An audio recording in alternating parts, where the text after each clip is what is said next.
History of the horror genre. In the 1920s, horror films started off in the silent era.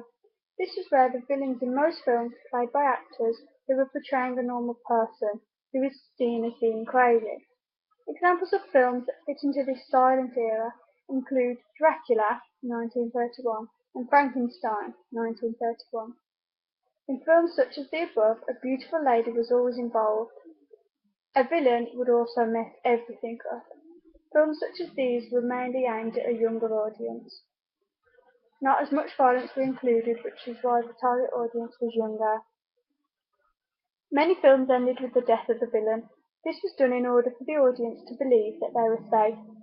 Audiences believe that every monster must die at the end of the film, so they are not haunted by the monster. People believed that the most terrifying monsters were humans themselves.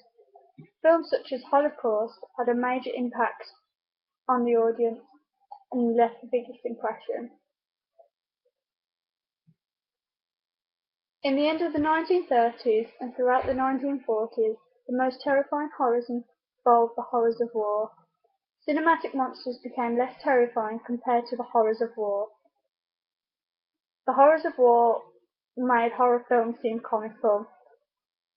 Monsters such as humans playing crazy people and humans dressed up in masks seemed comical compared to the horrors of war that Britain was facing in the 1930s and 1940s. Films such as Cat People (1942) and The Leopard Man (1943) showcased the audience their worst fears. Many audiences believed that psychological horrors seemed worse, which meant they were more common. Other films in the 1940s, such as Shadow of a Doubt, represented the film noir style. During the horrors of the war and the invention of the atomic bomb, horror films played on the fear of the audience by creating creatures of the bomb.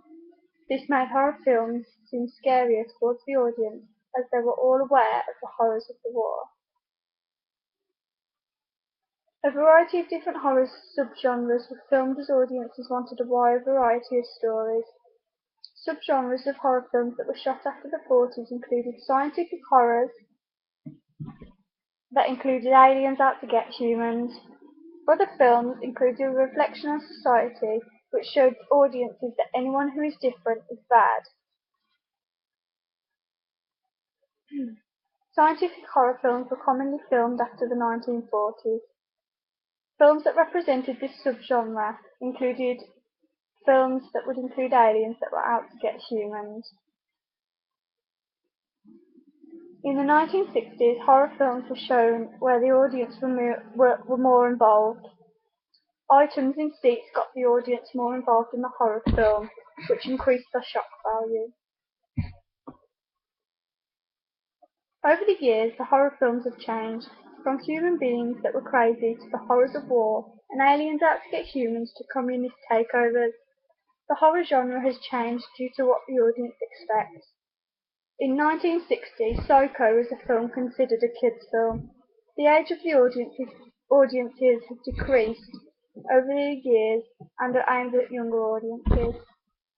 The film Psycho shows the audience that nothing is off limits and that the most sympathetic character is the most horrible, and usually, in most cases, was the victim. No, not the victim, the villain. On-screen value has also increased in the horror genre timeline. The shock value has also increased along with a theme of unpredictability and unawareness. As we move into the 70s, more sex and violence was acceptable. Horror films reflecting the anxieties of the 70s. Between 1970 and the end of the 80s, a cycle of slasher horror movies were screened. Films such as Nightmare on Elm Street (1984) are representations of the slasher horror hybrid. Since the year 2000, horror films have taken the form of previous horror remakes. Remakes of horror films from the early 60s have been screened since 2000. but have been developed and edited to suit the technological advances and different generations.